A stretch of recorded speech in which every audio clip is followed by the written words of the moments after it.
Hey, up! Right, I think it's time to deal with this spectre of almost new motorcycles apparently appearing on the second-hand market en masse. Low mileage motorcycles, often below break-in mileage, less than a year old, swamping the second-hand market, which obviously is a sure sign that the poor quality motorcycles and owners are trying to get rid of them. So, this is a model of motorcycle you must avoid at all costs. Because if owners of these motorcycles that bought them perhaps only a few months ago are now trying to get rid of them, obviously there's a problem with that particular make and model of motorcycle, or at least that's the suggestion that commenters on various videos over the years have tried to make. It happened with Triumph, it happened when I was covering the Royal Enfield in detail, it happened over the BSA, now it's happening with the Honda GB350s. Now, in some cases, I think this is just a matter of somebody looking through the classified ads, Auto Trader probably being the worst culprit, and I'll explain why in a moment. Putting two and two together and then coming up with 6,576 as an answer. They're looking at the classified ads. This bike has only been out for a year and there are already quite a few second-hand models on the market. So the only conclusion that they're able to come to is that there's obviously a big problem with this model of bike, so owners are trying to get rid of them. Then there's the other side of this story, and that's tribalism. You have people who for some reason have a grudge against this particular brand, whether it be BSA, Honda or Royal Enfield. They don't want it to succeed, so they try to spin this story that there's a problem with them. They're portraying that that's the only logical explanation for all these bikes suddenly coming back onto the market, probably less than a year after they were first released. Now, the problem I have with this is that 99% of the time there's no truth behind these allegations whatsoever. But less experienced motorcyclists, younger motorcyclists or people that are coming back to biking after a long time away from bikes, take notice of these sort of comments. And I've watched quite a few conversations develop where somebody's had the heart set on a particular model, but because of these comments, it clearly is putting them off and they're having second thoughts. They're being frightened away from buying a bike that could well have been the perfect bike for them. Now, I've seen these sort of comments develop en masse with just about every bike that I've ever reviewed, and especially where the Royal Enfields, the BSA and the Honda are concerned. A quick search on all the forums will soon reveal if there's a common fault or common problem, which rarely, if ever, seems to be the case. My view of this phenomenon, if you're going to call it a phenomenon, is that it's just normal, natural wastage. There's nothing unusual or alarming about it at all. Now, you don't see this kind of thing happening with motor cars. The reason being motor cars obviously are a much bigger investment. It's difficult to get anything new for much under £30,000 these days. Generally, people are tied into contracts, and even if someone buys a brand new car and they hate it, they tend to hang on to it for the duration of the contract and then, change when the contract's up. So you don't really see the same sort of patterns taking place. Now, the thing with bikes, especially in the sort of 250 to 500cc segment, is that people are much more prone to swapping bikes regularly. Quite often a lot of owners only hang on to them for the year anyway. They're more likely to have been cash purchases, in that they've probably part exchanged a bike for it and they've only had a few hundred or £1,500 or something like that of actual cash that put into it themselves. So it's much easier for them to get out of ownership and get into ownership of something else. For these people's owning these bikes, it's just a pastime, a hobby, and although they may see it as a long-term thing when they're buying the bike, they quickly change their minds and decide that they want something else. And I can give you two perfect examples of that. One is a neighbour of mine who buys and sells about 3 motorbikes a year. Every time he says, you know, this is the one for me, I've always wanted one of these, it'll be the last bike I ever buy. And then within 3, 4, 5 months, he's looking to sell it and get something else. That's just the way he is. It's part of the enjoyment of motorcycling for him, I suppose. Now, the other example is when I was dealing with Miles Kingsport when I bought my GB350. I was hankering after a test ride on a Super Cub 125. The problem is Honda don't have one on the press fleet, and I was talking to the salesman about this and frustrating it was. And they said, well, actually, we've got a guy who's just bought one, and I can pretty much guarantee that before the year's out, he'll be trading it in for something else, because that's what he does. He buys about 3 or 4 bikes a year off us and then trades the old bike in. It's just the way he is. So that is fairly common behaviour. It doesn't mean there's anything wrong with the bike. It's just motorcyclists having an itch that they're unable to scratch. Now, the other thing is comfort, and this is a major problem with the motorcycle industry. I don't really see a way around it. Manufacturers can only build a motorcycle that will be comfortable for riders within a certain sort of average range. You know, tall people, short people might have problems with them. You can't really adjust a motorcycle much for comfort. Best case scenario, you can maybe alter the angle of the handlebars a little bit to take some pressure off your wrist. You can slide up and down on the seat to try and get comfortable, but that's your limit, that's your lot, and you can't always spot these problems on a test ride.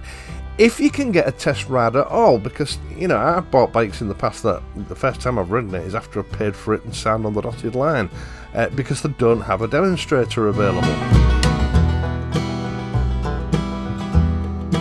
And that is, in fact, one of the biggest complaints I get from people about various models of motorcycle where, you know, they've bought it and they just find it agony to ride it for more than half an hour, whereas others think it's a wonderfully comfortable bike. You know, it's all down to the ergonomics of the bike and the sort of biological differences between riders. So people will change the bikes. There's nothing wrong with the bikes, it's just for them personally it doesn't suit them. And of course you definitely don't get that with cars, because ergonomically they're far more comfortable machines in the first place. The seats are infinitely adjustable in every direction, even for angle, and you can even adjust the steering wheel on most of them. So, you know, you can tailor a motor car to suit just about every driver. You can't tailor a motorcycle to suit every single rider. And that's one of the reasons I don't do sort of first impression reviews of motorcycles.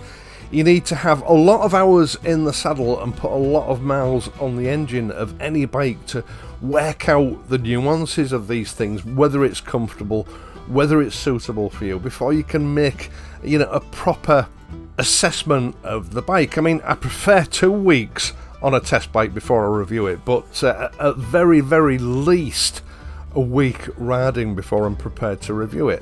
Most people have to make a decision about buying a bike in a half-hour ride. Sometimes, as I say, they don't get a ride on the bike at all. And even if they manage to snag a demonstrator for half or a full day, quite often that's not enough to assess it properly. So they don't find out its shortcomings for them personally until they've owned the bike for a few weeks.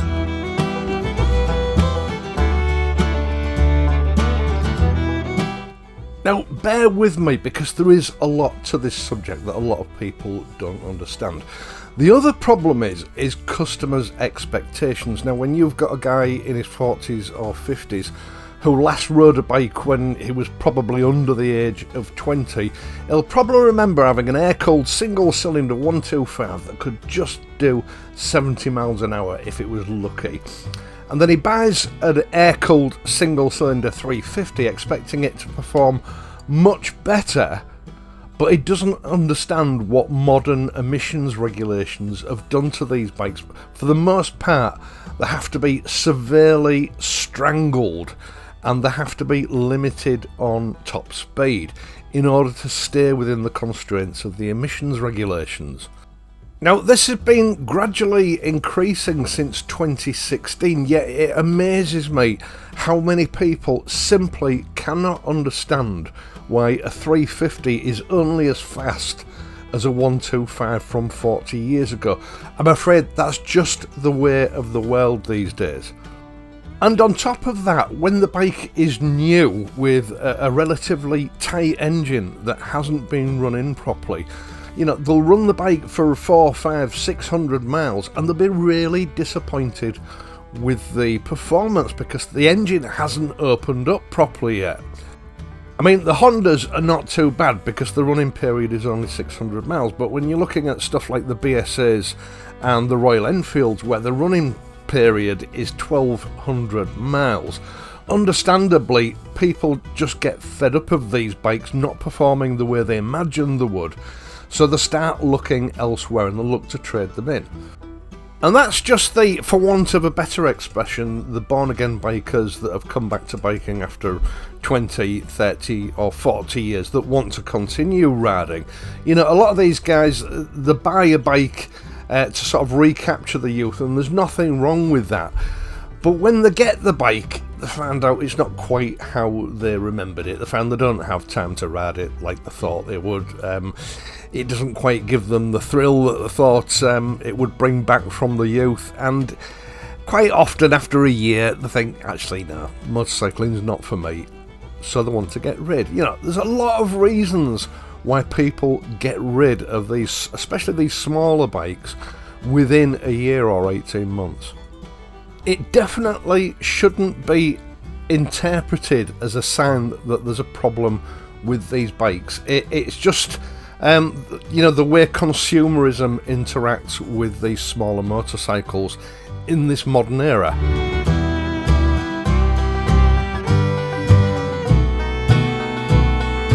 Now, another important factor, and this is a big one, over the last 3 years, the UK and Europe has been sliding into a cost of living crisis. Disposable income has been shrinking in everybody's pockets and bank accounts. And there comes a point where for a lot of people, where the motorcycle is just a pastime or hobby, they don't need it. They have to make difficult decisions to get rid of the bikes because they can't afford or justify keeping it when they're struggling to keep up with the mortgage or just the grocery bills each month. Keeping a motorcycle isn't good economic sense when you're struggling to keep a roof over your head. And on top of that, we've seen a lot of manufacturers or dealerships pre-registering motorcycles and selling them on as second-hand when in fact they're brand new. They've just been pre-registered. I mean, I heard stories at the beginning of last year that there were literally hundreds of Royal Enfields in the UK sitting in storerooms and warehouses. I mean, I don't know how true that is, but I heard it from more than one person. But certainly the registration figures for new Royal Enfields at the beginning of last year, 2025, shows that they were struggling with new sales because they were busy trying to get rid of all these pre-registered bikes. But that only goes to further sort of enhance the impression that there are a lot more second-hand motorcycles on the market than there usually is.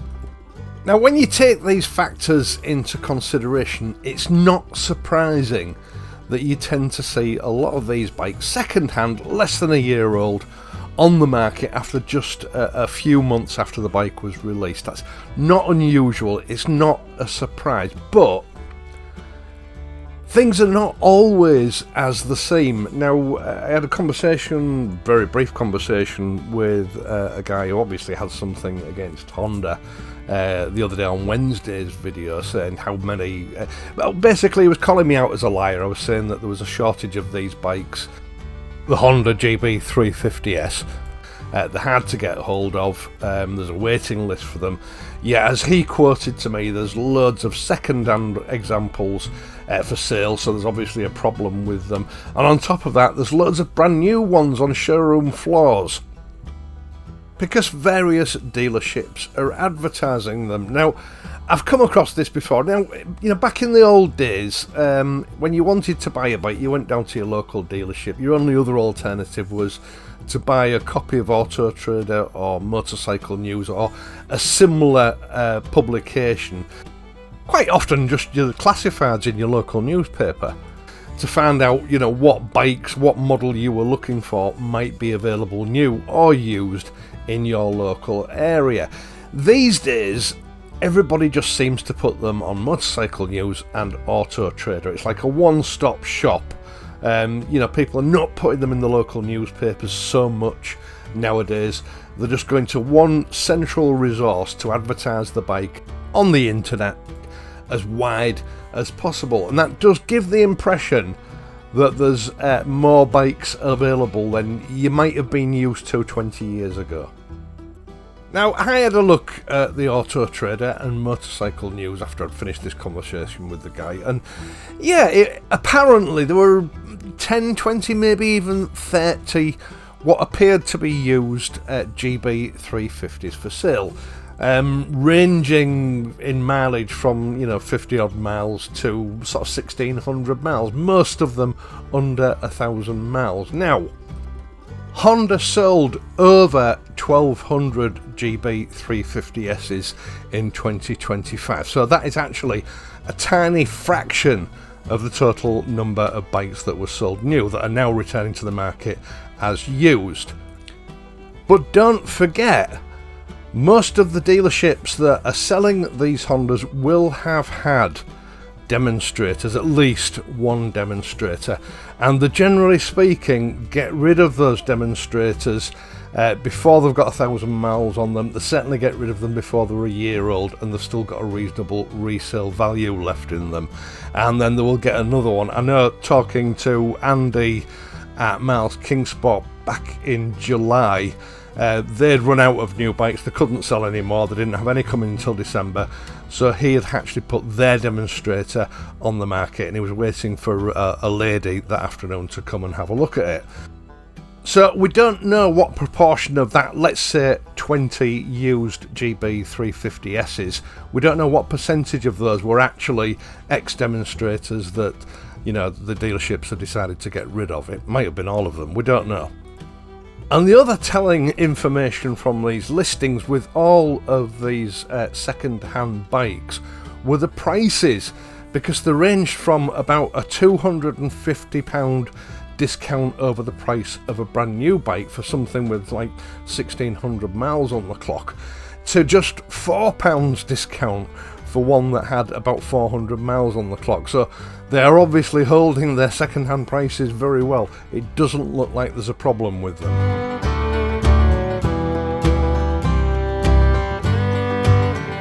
Now, on top of this, there were literally hundreds of listings for brand new bikes, unregistered, 0 mileage for sale, which gives the impression that these bikes are just sitting there on a showroom floor waiting for a customer to come along and buy one, all at normal retail price. Now, I came across this with the Interceptor 650 back in 2019. It was in short supply at the time. There was a wait on them.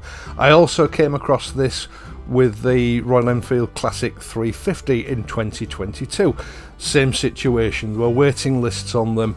They weren't available for you to just go and pick one up from a dealership's showroom floor. But on Motorcycle News' website and on Auto Trader's website, there were apparently hundreds of them available, and the scenario was you would ring up to inquire about it. They would tell you, actually, they don't have one in stock. There was a 2-month or 3-month wait on them or whatever. But you could, if you like, put a deposit down to reserve one when they come in. And that's the same situation we've got here. That's a standard practice, especially when bikes are in short supply. These dealerships are all fighting for sales for bikes that they don't have. And that's the only way that they can get attention from prospective customers. The bikes that they are trying to entice you into buying, in all probability, haven't even been built yet. Yes, on the website it gives the impression that hundreds of these bikes are available, but don't take my word for it. Ring some of these dealers up and tell them that you would like to buy the bike that they're advertising in the Auto Trader or whatever it is, and see what answer you get.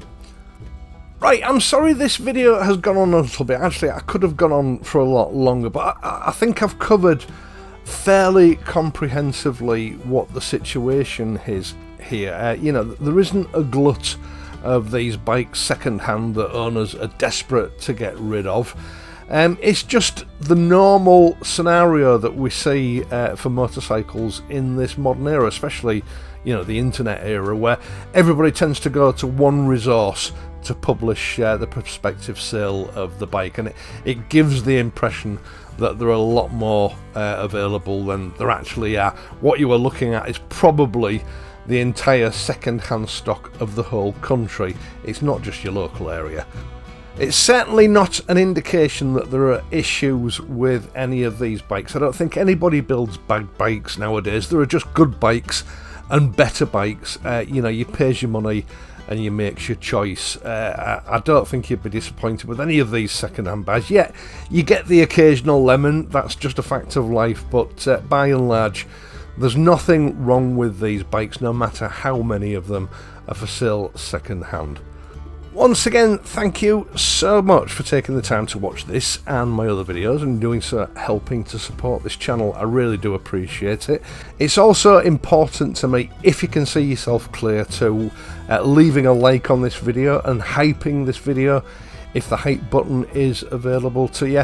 It also helps if you consider becoming a subscriber to this channel if you're not already subscribed.